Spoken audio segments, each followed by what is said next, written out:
Aujourd'hui, je voudrais vous parler d'un triple scandale. Le projet du maire de Toulouse de débaptiser le pont Bayard pour en faire le pont du 19 mars 1962. C'est un triple scandale. Le premier scandale, c'est tout d'abord qu'on assiste de façon symbolique au reniement de notre passé, de notre histoire. Le chevalier Bayard est un héros de notre histoire de France. En effet, le chevalier Bayard incarne un certain nombre de valeurs très importantes et traditionnelles en France. Le courage, la fidélité à sa patrie, à son roi, mépris des richesses, refus du pillage, refus du viol, refus de la violence gratuite, loyauté guerrière, loyauté avec les ennemis, respect de soi, respect des autres.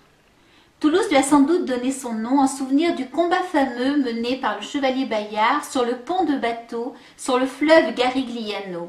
Ce pont de bateau était si étroit qu'une seule personne à la fois pouvait s'y tenir et pouvait avancer. Et le chevalier Bayard, face à 1500 Espagnols, a tenu bon le temps que l'artillerie se mette en place derrière lui. Alors débaptiser un pont Bayard, c'est une façon de renier nos valeurs, notre histoire, et malheureusement c'est quelque chose dont la gauche est de plus en plus coutumière. On rappellera en passant que le maire de Toulouse, Pierre Cohen, qui a eu cette brillante idée, est socialiste. Le deuxième scandale, c'est de remplacer le pont Bayard par le pont du 19 mars 1962. En effet, le 19 mars 1962 était en principe le début d'un cessez-le-feu qui suivait les accords d'Évian qui ont signé la fin de la guerre d'Algérie. Or, à partir du 19 mars 1962, il y a eu des règlements de compte épouvantables en Algérie contre les Européens qui restaient là et contre les Harkis. Il n'y a pas de quoi pavoiser ni être fier. Depuis 10h30 ce matin, l'Algérie est officiellement indépendante. L'Algérie algérienne, 8 années de guerre, d'épisodes obscurs, de malentendus, de déchirements, 62 accords d'Évian et il n'y aura pas de réconciliation. 62, les pieds noirs fuient l'Algérie par milliers, la peur au ventre, ils n'ont pas le choix. La peur. Peur du meurtre, peur d'un enlèvement, peur d'une balle perdue, peur de tout. Une peur qui culminera le 5 juillet à Oran dans une panique indescriptible. Bataille de rue, règlement de compte, chasse à l'homme, l'histoire officielle retiendra une centaine de morts. La réalité est tout autre. Que lorsque des massacres commencent à 11h du matin et qu'ils se terminent à 17h l'après-midi, lorsqu'il y a des hordes qui se jettent sur les Européens qui n'étaient pas prévenus, sans armes, et qui déferlent sur une ville armée jusqu'aux dents, comment pouvons-nous imaginer qu'il n'y ait eu que 80 morts, par exemple? C'est impossible, impossible. On parle aujourd'hui de plusieurs centaines de morts, un véritable massacre. Mise en accusation l'armée française. Appelée au secours par les Européens, elle n'a pas bougé. Ordre donné au plus haut niveau, ne pas intervenir. Ils sont sortis au balcon en nous appelant l'armée au secours, l'armée au secours.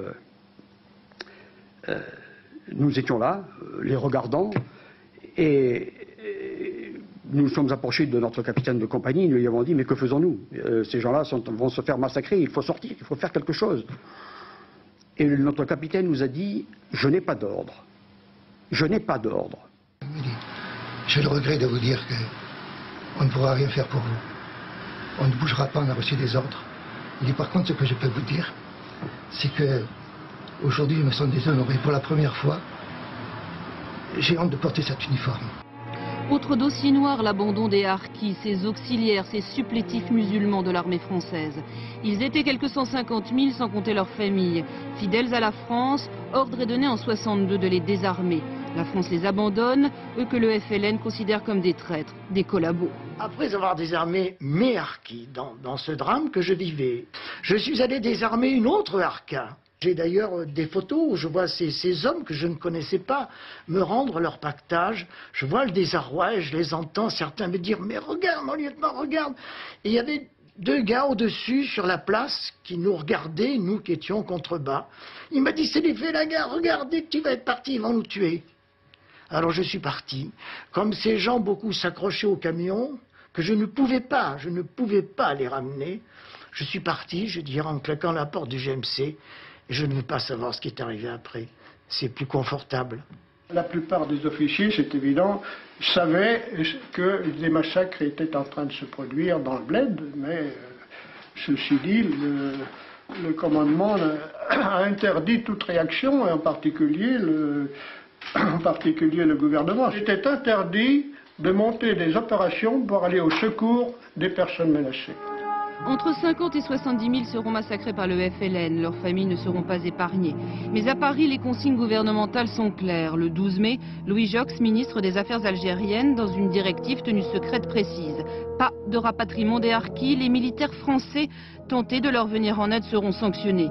Quelques semaines plus tard, malgré l'ampleur des massacres, Pierre Messmer, ministre des Armées, confirme les harkis arrivés en métropole sans autorisation seront renvoyés en Algérie. Et mon Larbide, on me l'a tué, je ne sais pas qui, le FLN, je vois pas qui ça peut être d'autres, évidemment, on me l'a balancé dans les barbelés, les parties génitales, dans la bouche toujours, et il avait les yeux ouverts dans mes barbelés. Et il est certain que ces yeux ouverts, ils m'ont hanté pendant 20 ans. Des milliers d'Européens massacrés, 1 million d'Européens obligés de prendre la fuite, 100 000 harkis massacrés. D'ailleurs, quelques députés ont même déposé une proposition de loi qui n'a pas été votée jusqu'à présent. Donc c'était le 29 avril 2010, proposition de loi Mariani déposée par les députés Mariani, Lucas, Goasguen, Voisin et Aboud. Cette proposition de loi avait un seul article. La France reconnaît les souffrances subies par les citoyens français d'Algérie victimes de crimes contre l'humanité commis du 19 mars 1962 au 31 décembre 1963 du fait de leur appartenance ethnique, religieuse ou politique. Et l'exposé des motifs de cette proposition de loi est très intéressant. Le 19 mars 1962, le gouvernement français signait avec le FLN seul et non avec les représentants des différentes communautés algériennes ou avec ceux des autres partis, autonomistes ou indépendantistes, un cessez-le-feu dit accord d'Évian. Dès la fin du mois de mars 1962, les fonctionnaires et représentants de l'État, police, gendarmerie, poste, administration fiscale, etc., commencèrent à se retirer des villes et villages de l'intérieur du pays. Face à ce vide administratif et en l'absence de forces de l'ordre, le pouvoir dans chaque ville ou village évacué par les autorités françaises fut pris soit par les troupes de l'ALN, soit par des troupes souvent violents, se réclamant la plupart du temps du FLN. Les musulmans, notables, anciens combattants, et en général ceux qui avaient participé d'une façon ou d'une autre à l'administration du pays, par exemple comme fonctionnaires, furent rackettés, arrêtés, torturés, forcés de céder leurs biens, le plus souvent tués et leurs filles violées ou mariées de force. Il en alla de même pour les Européens habitant à l'intérieur du pays, soumis dès lors à la terreur, et notamment à la pratique systématique de l'enlèvement. Les hommes, femmes et enfants enlevés qui ne firent pas l'objet de rançon étaient systématiquement tués. Ces enlèvements, tortures, viols, meurtres, pillages constituent des crimes contre l'humanité. Ces exactions, pillages, viols, meurtres, répondaient à une politique concertée visant notamment à faire partir toute la population non musulmane d'Algérie. Cette politique fut décidée au plus haut niveau de l'appareil du FLN et mise en œuvre partout sur le territoire algérien, au fur et à mesure que les représentants du FLN prenaient le pouvoir dans les villes et les villages. Les musulmans pro-français restaient sur place, soit parce qu'ils avaient confiance dans les déclarations de fraternité des nouvelles autorités, soit parce que les autorités françaises les avaient empêchés de fuir, furent massacrés dans une vaste opération d'élimination qui commença après les accords d'Évian et se poursuivit longtemps après l'indépendance. Les spécialistes estiment à 100 000 les victimes de ces massacres commis sur des populations désarmées, hommes, femmes et enfants, tous assassinés dans des circonstances atroces, torturés, énuclés, émasculés, amputés, déchiquetés, brûlés vifs. Ce sont là des extraits de la proposition de loi qui repose sur des faits historiques. Il n'y a vraiment pas de quoi pavoiser. Il n'y a d'ailleurs pas de quoi pavoiser non plus quand on voit depuis 50 ans ce qu'est devenue l'Algérie. La dictature, les exactions, la crise économique, tout ça qui mène tant d'Algériens à venir s'installer en France. Le troisième scandale, c'est qu'il est tout à fait anormal de vouloir donner à un pont français le nom du 19 mars 1962, en cette époque troublée où il est de bon ton de taper sur la France, sur son passé, où le président algérien exige des excuses, où les indigènes de la République réclament des Français qu'ils civilisent pour demander pardon pour les exactions passées, pardon pour la colonisation. Or, on rappellera, il faut le répéter sans arrêt, que les Français sont arrivés en 1830 en Algérie pour mettre fin aux razzias barbaresques sur le pourtour de la Méditerranée. Les arabo-musulmans enlevaient des jeunes chrétiens pour les transformer en esclaves. Nous sommes donc allés en Algérie pour libérer les esclaves des arabo-musulmans. Qu'on se le dise. Quelques extraits de Wikipédia sur le terme barbaresque.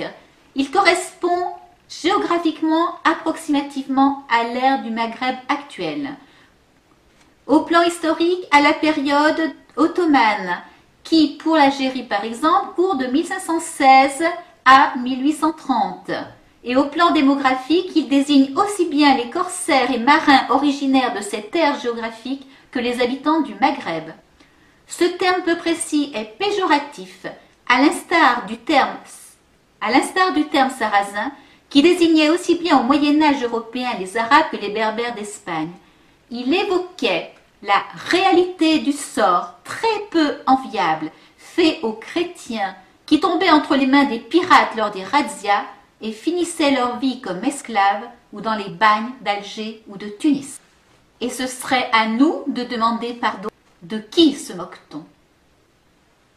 Alors, pour protester contre ce projet du maire de Toulouse, un certain nombre d'associations, dont Résistance républicaine, le Cercle national des combattants, le Cercle algérianiste, l'Union des combattants d'Afrique du Nord, les identitaires, l'Union solidaire des Français d'Afrique du Nord, vous invitent à vous rassembler à Toulouse le 17 mars à 14h30 devant le monument mort près du boulevard Carnot. À 15h, nous vous proposons de former une chaîne autour d'une stèle et de faire une minute de silence destinée à tous ceux qui sont morts pour la France et qu'on déshonore. Vive la République, vive la France et à lundi.